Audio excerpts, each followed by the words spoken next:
Hello, my name is Robert Ortiz, and thanks for listening to Eyes on the Road, a podcast by Uplift Education, where we serve as a guide to navigating the college and career journey. Welcome back to the Eyes on the Road podcast, formerly known as the RTCC podcast. If this is your first time listening, welcome to the show. Really happy that you've tuned in with us today. To give you some context, we started this podcast in April of 2020.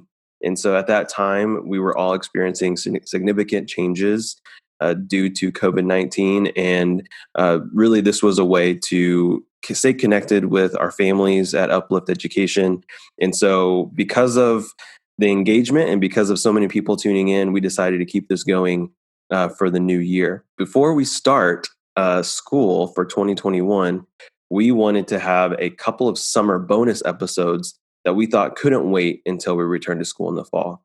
And so I'm really happy that Camille Ehlers is back as my co-host. And so Camille, I want to thank you so much for being here today. How are you doing? I'm well. Thank you so much for having me again.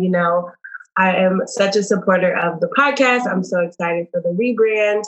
And it's just, like you said, summer bonus episodes that are very urgently needed. And we have some great information to share out today. So super excited. Yeah, absolutely. And Camille, you hit on something that I think is worth talking about, and that is our rebrand. So for those who are returning, have known this podcast to be the RTCC podcast, but now we have created a new name for us, which is Eyes on the Road. RTCC is an acronym for our Road to College and Career team. And that's what we started with. And then as we started producing episodes, we really wanted to think of a way to capture what our goal is with the podcast. But before we go into maybe a little bit more of those details, I wanted to take a moment to really talk about what RTCC is, what we do. And Camille, I really love your help with that. How would you describe the RTCC team to someone who doesn't really know Uplift, who doesn't really know who we are, and what we do? Yeah, that's a really great question. In fact, just the Road to College and Career department, being that name is such a cool name. I love working in this department, and it's somewhat intuitive. So, of course, Road to College and Career encompasses college access and post-secondary support in terms of college and or career paths. So we have a team of people who does all things that. So we support our scholars in their preparation and support for college access. So applications, financial aid, thinking about graduation requirements, supporting community service hours and work-based learning. And so we have college readiness, college access, alumni success, and family engagement.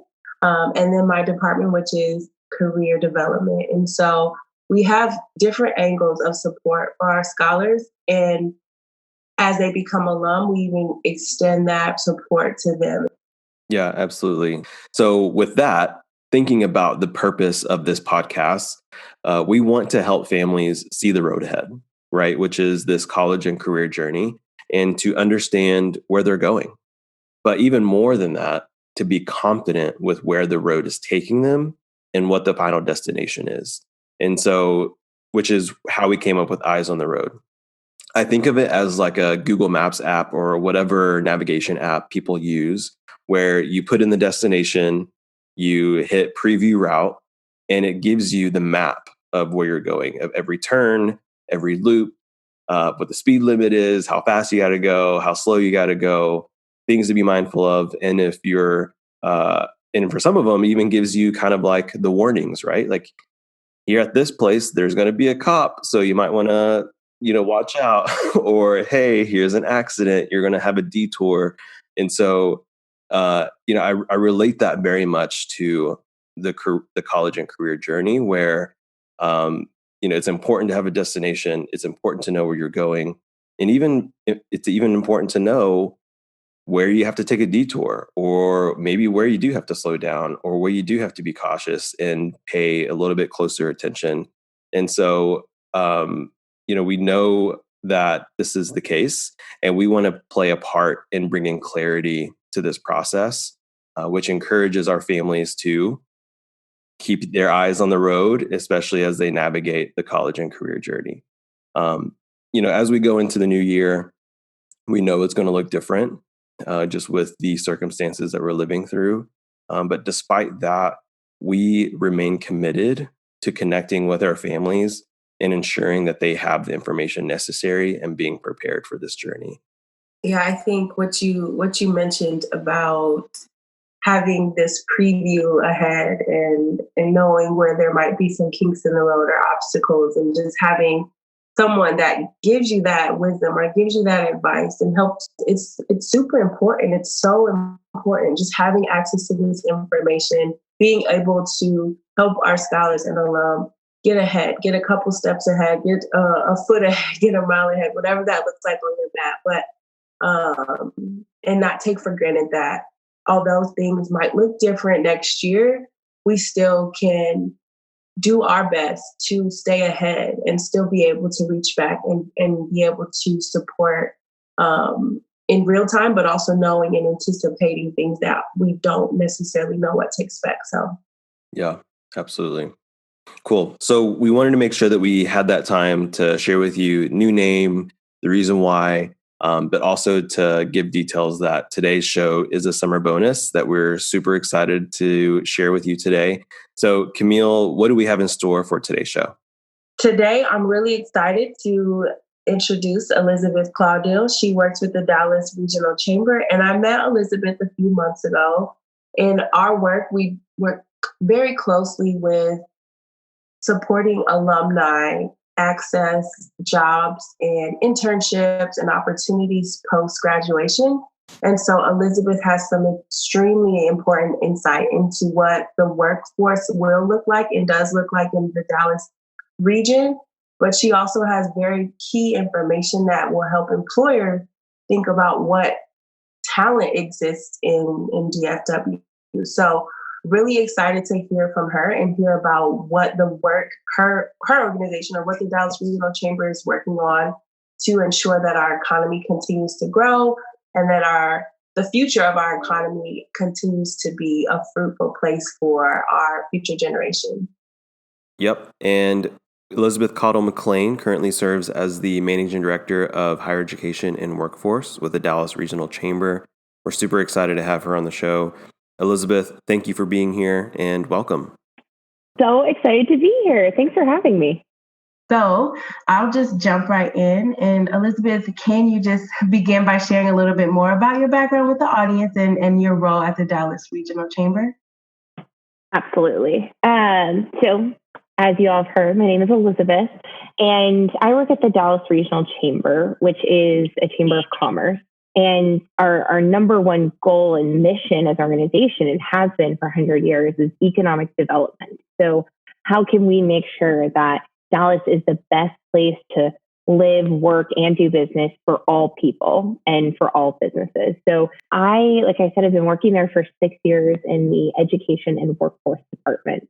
And what that means is my job is to really play that role of what I like to say, playing Cupid, of working with schools, whether it be K through 12 or higher education, as well as businesses, to say, oh, you two should really connect, and try to build that bridge so that way it's easier for our students to get really good jobs that are in high need for our businesses, because it's really a win-win-win. You have the students getting good jobs with good wages. You have the businesses getting talented individuals we have in Dallas to work for them. And then you also have our regional economy growing as our people grow. So I love my job and I love the work I get to do because it's always changing. And I really get to help advocate for education and students to businesses. Thank you so much, Elizabeth, for just giving us that snapshot into your world. Just a little personal experience. I've always heard, growing up about the chamber in my local community, but never really understood what it was. And so I love that you gave that explanation, because I think it does give a really great snapshot for our scholars and our families who may have seen, Dallas Chamber on flyers, or maybe they've seen it at businesses, but really maybe didn't grasp on what that meant. And so I think that's a really great way to put how, membership that businesses have, it really does tell that they are a business invested in the community. They care about jobs, they care about talent, and they're part of a network with other businesses who are ultimately achieving the same goal or hoping to achieve the same goal. Absolutely. And I totally feel you and validate that. I feel like before I started working here, I'd see like maybe in a Parks and Recreation episode, I heard about a Chamber of Commerce, or like, it's like, is this a Harry Potter Chamber of Secrets thing? Like it's kind of a weird thing to fully understand, but I think you make such a good point of it's really showing that businesses are really engaged and passionate about their communities. I also think it's cool to kind of share that there are over 100 chambers of commerce in the Dallas region, over 100. And so, we are regional and we're the oldest, but by no means are we the only ones doing really good work. And so, there's the Oak Cliff Chamber of Commerce that is hyper focused on just the Oak Cliff neighborhood and how to really build up the businesses there. There's the East Dallas Chamber. And we also have chambers like the Dallas Black Chamber of Commerce, the Greater Hispanic Chamber, the Asian Chamber, LGBTQ Chamber, that are focused on building businesses that are owned by those populations. And so I definitely encourage anyone who's interested to Google and learn and just see what exists here, because there's a lot of businesses that care about our community and are trying to work together to make it better. So to shift gears, we are still living in a pandemic. As I was thinking, or when we launched this podcast back in April, initially I was thinking, okay, this would be a great way to talk about issues that are being impacted by COVID. And by the time we get to like maybe summer or the new school year, we'd kind of be over it, or like the cases will start decreasing, and we see some improvements in our community. But as we know, that has not been the case. And in fact, we are now just seeing a substantial spike. So we've been living through this now for 4 months, I would say. So we're like pressing on to half a year. And it also looks like there's really not going to be an end in the near future. And so I think this is still going to be something that we'll be living through for the rest of the year, maybe even as we go into 2021. So due to this, we've also seen reports and we've seen the news how millions of people have lost their jobs due to the economic impacts of COVID, or they've had their work reduced, or they've been furloughed, or whatever it may be. And we certainly know that Uplift parents and our scholars and our alums have been no exception to this. They've experienced this as well. So can you speak to how this has impacted Dallas jobs? And for, obviously for those in Dallas, but particularly Uplift parents and alums who have experienced job loss, is there information that you can provide that would help them maybe re-enter the workforce or be thinking about opportunities during this time? Yes, it looks like we might unfortunately have to be living in this world for quite some time. And that's really hard.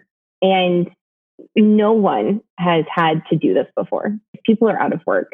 Since the week of March 7th, which is kind of around where the COVID-19 crisis really started in Dallas, just in Dallas County, we've seen over 200,000 people apply for unemployment. That is huge. Those are huge numbers of people who are out of work, primarily due to COVID-19 and trying to just navigate this.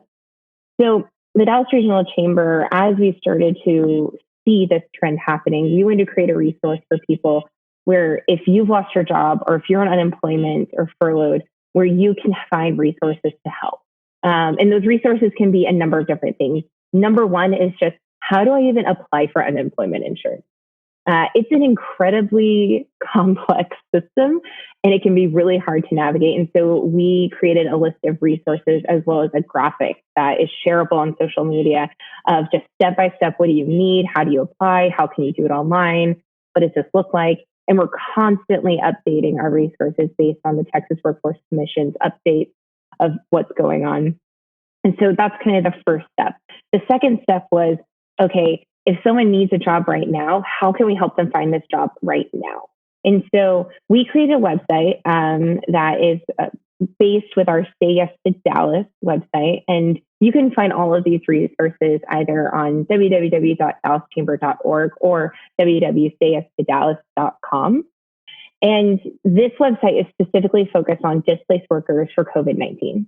So it has all those resources I talked about earlier of how do I apply for unemployment insurance, but it also has a job board function that is showing the jobs available right now in the Dallas region. So it's not Dallas City specific, it really is the full region. And this job board site is updated every 10 to 15 seconds with technology that I don't understand, but it does it, and it does it very well to say, here are people who are hiring right now. The types of jobs that are available are grocery store workers, warehouse, healthcare, these things that you may naturally think to, but this is a one-stop shop where you can look and see all of the largest available jobs there. We also have, if you're looking for shift work, so maybe picking up a few shifts right now, you can't wait to apply for a job and hear back in a few days or even a week. We have resources for shift work. So we have a partnership with Uber Work where you're able to, it's the same Uber that does the cars and the Uber Eats, where you can go through the Process Scan app, find a shift in the next 2 hours, go work at that shift and get paid that day. So if you need money right now while you're on the job hunt and you need to find shifts, we have resources for that. And then the last thing that I'll really highlight from that website, it's probably the one that I'm the most excited about, and it's opportunities for workforce training. So we recognize that right now, looking at the data of the 200,000 people who apply for unemployment insurance, the industries that most were working in whenever they applied was hospitality, food service, and retail, which is probably not too surprising, but that means that these folks are suddenly out of work or waiting to go back to work. And now that we're looking at our economy where we were reopening and now we're hitting a pause and potentially could even be going back, it's so back and forth in this sector. So we put together workforce training opportunities, many of which are completely free that you can do at home. So that way, once we are transitioning out of a pandemic, or even once you finish the credential, workers can then access higher wage jobs, potentially technology jobs they can do from home if they're not able to access childcare and other things like that. And so that's something I'm really excited about because I've been so impressed with all of our workforce programs transitioning to fully online to help people still access this training, even if they're home on unemployment or with childcare, because we know there's a lot of questions about childcare centers and schools reopening and things like that. So again, you can find those resources from our webpage, dallaschamber.org. Awesome. So I'm just taking notes myself. Honestly, I'm curious with the workforce training piece. I think in my role, we work so closely with, building, from the K-12 lens, so from the scholar perspective on exploration and preparation and, what that training looks like, what those skills look like, what you need to develop in order to pursue a long-term career or work for a company in your future. And then we also work with young adults and young professionals who are ready to move to the next stage in their career. And so we always impress upon them the need to develop that workforce training, develop a resume, develop a cover letter, network, practice an interview, learn a trade, learn a skill, gain a certification along the way, just keep going. So I'm curious around that workforce training piece. Are these resources eligible? What are the qualifications to access those skills those resources? Is this for young adults, 18 to 24, 18 and up? Or is this something that, a high school student could even start to think about as well? Yeah, that's a great question. So it really depends on the program. So what we compiled was more of an easy place to access all of the different programs. And what we put on there is, if you go to the website and you look at the training resources, it'll say, an example could be Persolis. A little bit about what they do. They're all about technology training. They do not have age limit. I believe. What is the cost? It's free. What is the time? 8 hours a day for 15 weeks. And what credentials are you going to get? So we really broke it down to where someone can quickly be skimming through this and say, oh, that sounds like of interest to me. I think I might want to do that. And then we have a link to learn more. Because there are some programs like I'm thinking of Year Up, which is an awesome program in the region, but they really focus on that, I believe, 16 to 24-year-olds. So some of them may have some age guidelines, but not all of them do. And so I think it's definitely worth looking, clicking, reading, and even reaching out and asking of what it looks like. Because, yes, there are opportunities for scholars, but there's also opportunities for parents to access this training as well. Nice. Okay.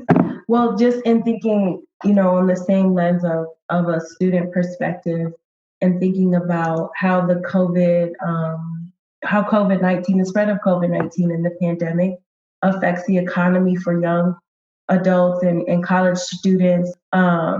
We see that on the news. We see it in our day-to-day. You see it maybe even in your own home and your own families.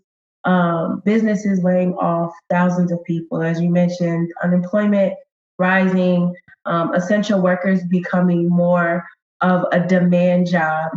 What would you say to someone who is in the position of questioning whether or not college education is a priority or even valuable now? Yeah, you hit on a lot there, because there is a lot. I think first, unfortunately, no one has all the answers right now. We're still at a point. I think we're at a point where we can begin, and we are beginning to dig into the data that we're seeing from unemployment, from, like you said, the layoffs and various other things to say, what does our economy look like now? I think we're just beginning to be able to dig in deeper to what that looks like to plan ahead. I do know that something we're trying to do, and while we recognize this is a different situation, is what did 2008 look like in a recession?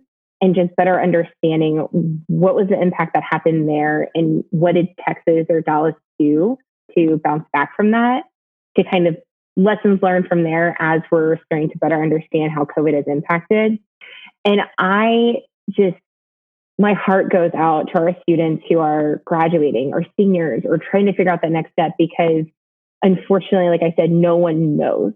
We don't even know how long we may be all working from home or seeing cases rise and rise. But a few things that, I really wanted to speak to about how valuable post-secondary education still is, even in the midst of COVID and after. I wanted to speak to that because something that the state of Texas actually did analyzing was something called Texas 60 by 30, which means that they looked at the data and the data projections and saw that by the year 2030, which is now only 10 years away, which will go a lot faster than we think, it's projected that 60% of jobs in Texas will require some form of post-secondary credential. And when I say post-secondary credential, I don't just mean a four-year collegiate baccalaureate degree. I mean a industry certification, an associate's degree, all the way up to a doctoral PhD degree. So 60% of jobs in 10 years. And right now, if we're looking at our population, 60% of Texans do not have a post-secondary credential. And so the state of Texas really focused on how can we support students to better access post-secondary education, because we know that our economy is going to need it. And it's not just about businesses. Yes, they need it and they want that. But as we're looking at individuals, there was a study by the Georgetown University Center for Education and Workforce, which is an awesome resource for this kind of work, that actually crunched the numbers and said that people who have a post-secondary credential can earn up to $1 million more over their lifetime than someone who just has a high school credential. Wow. You can say that again. $1 million more if you have a college degree. Yeah, I have so many thoughts.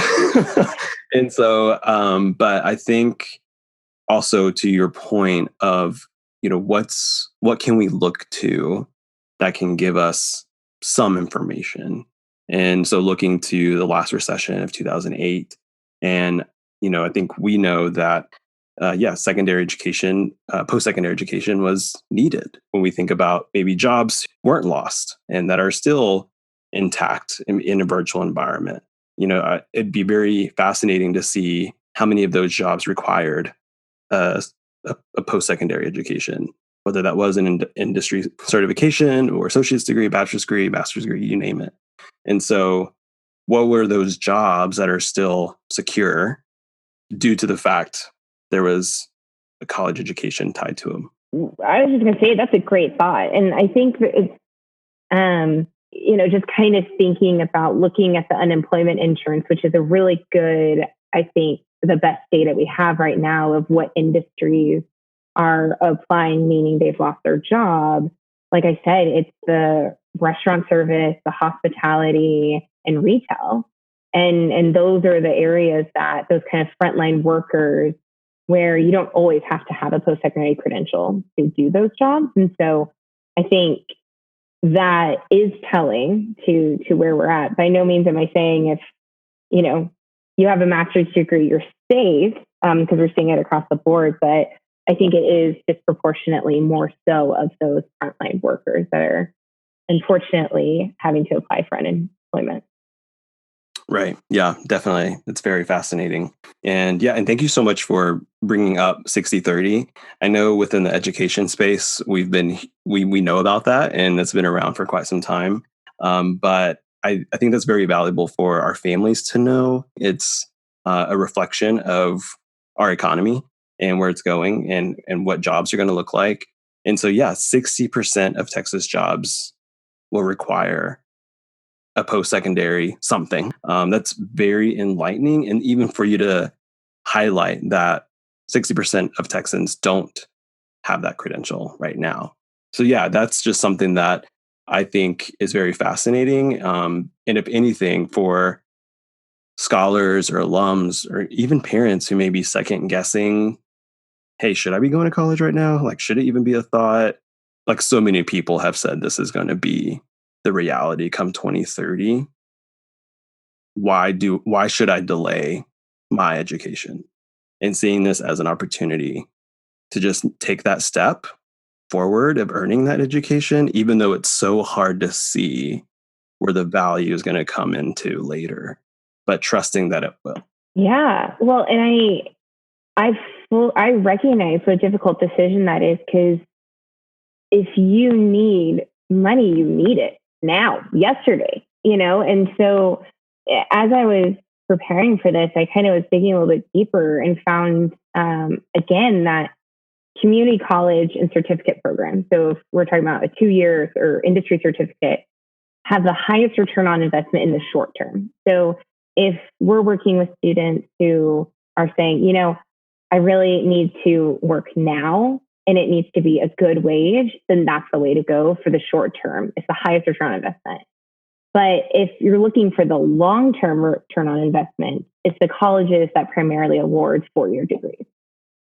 So I'm not saying that to say one is right or one is wrong, but more so as, again, how can we better provide education for our families and our scholars? So if the answer is, I need to work and I need it now, then it's like, okay, let's get you into a certificate program that has a high ROI in the short term.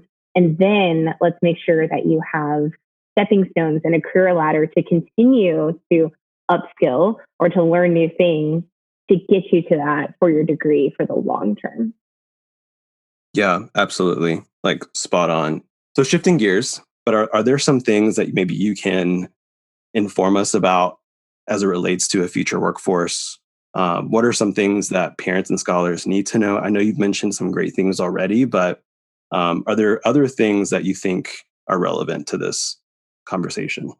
Sure. Yeah. I think so. Even before COVID, people who were working in the education workforce space were always talking about the future of work, future of work. What does that mean? How is technology going to disrupt things as technology does? And how are we going to prepare our students, but also our current workers to be able to get through that? And I think that COVID-19 has just put pedal to the metal on that conversation. My boss is a man named Drexel Owusu, and one of his famous quotes that I love is, "Robots don't get COVID-19." And that always landed with me, because we're thinking about things like, right now we're going to the grocery store, or we're working with, if you go to pick up fast food, you're likely going to have an option for contactless checkout, contactless, getting your food or doing all these various things, because we're living in this world where there's a global pandemic. And thinking about that and how quickly that has changed, and just how much quicker our economy is going to change, because businesses are going to be able to say, I lost a lot of money and had to lay off a lot of people because of this, this COVID-19 pandemic. But if everything was contactless, or if everything was driven by robots, then I could have just kept going like normal, and I would have had zero impact maybe on it. And so this is more so just our thoughts and speculation of, we think that the future is just going to be even more disrupted by technology. And so my biggest thing is, the workforce is always evolving. It is always changing. And so our students, we have to prepare them for an economy and for a workforce that is going to be constantly changing. And they have to be prepared to have the resilience to change through that, and to be, I know the term lifelong learners is said a lot, but it's real. And realizing that every few years we're going to have to be learning something new and adjusting and pivoting. We're also seeing a lot of businesses, for years, they've talked a lot about how the importance of soft, which is not my favorite term, but softer professional skills. So things like being able to write a professional email or talk on the phone, which I know is weird because no one really talks on the phone anymore, but being able to do that, to, be in a situation for networking and talk to folks, those are really important to them. And so really making sure, yes, we're helping our students get the right credentials and academic success as they can get these great jobs, but also making sure they have those professional skills so they can continue to be successful. So even in a time that we don't know really what's happening, I think just really focusing on how can I make sure I'm always learning, and I'm really working on my professional skills in these times. And I think your perspective is so unique, and so it's expert. It's not perspective to me; it's expertise. You're from Dallas. You're from the DFW region. You have a love and interest from it. I can tell by the way you speak about your role, about the work that you do. It's a very passionate understanding of it, and I can sense that from just the way you speak about the work that you do. And so, and in Dallas specifically, we have several schools, several students that, think about their futures and think about opportunities in and out of state, or think about career paths. And what's unique about Dallas is what you mentioned, there being so many opportunities here, and the workforce is expanding, and companies are relocating and building businesses here, even small businesses and large corporations. So can you just speak a little bit to just thinking about our populations of students and parents and families? What benefits does the Dallas workforce have in relation to other metropolitan areas? And what are the selling points that we can invest, or we can impress upon our parents, families, and their students and their children about what benefits they have in terms of long-term workforce? Yeah, absolutely. And I appreciate that. Thank you for your kind words. I do love my job. I am so blessed that I get to wake up every day and get excited about the work that I'm doing. What's really cool about Dallas is that our economy is so diverse. But in Dallas, if you try to think what kind of industry leads in Dallas, you probably can't think of one, because we have a lot of strong industries here. We are strong in healthcare, in financial services, in construction, in education. We're an economy that's so diverse, which means that we have a lot of different opportunities. And also we need a lot of talented individuals to go into a lot of different career fields. And so, no matter what your interests or your passions, we can find something for you here. And I'm hopeful that the Safe South website is helpful with identifying that. For someone like you, Camille, who's new here and relocating and hearing stories of other people who have moved here and why and how they've really grown their network since relocating. Awesome. Yes. And I was just thinking to myself, wow, I have this resource. Knowing you on a professional standpoint has been I'm a grateful experience for me. But now I'm like, connect with you about where to go, what to do, and how to benefit from my opportunities here in Dallas, because that is definitely a large reason why I'm relocating myself from Chicago.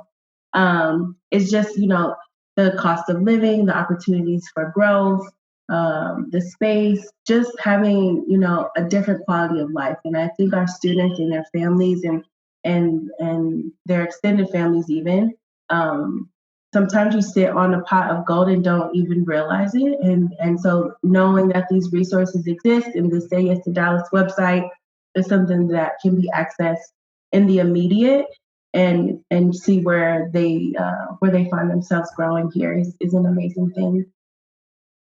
And I also think about our scholars, right? We have scholars who go out of state for college, something that we very much are proud of and something that we encourage because we know that experience to earn an education elsewhere is very valuable.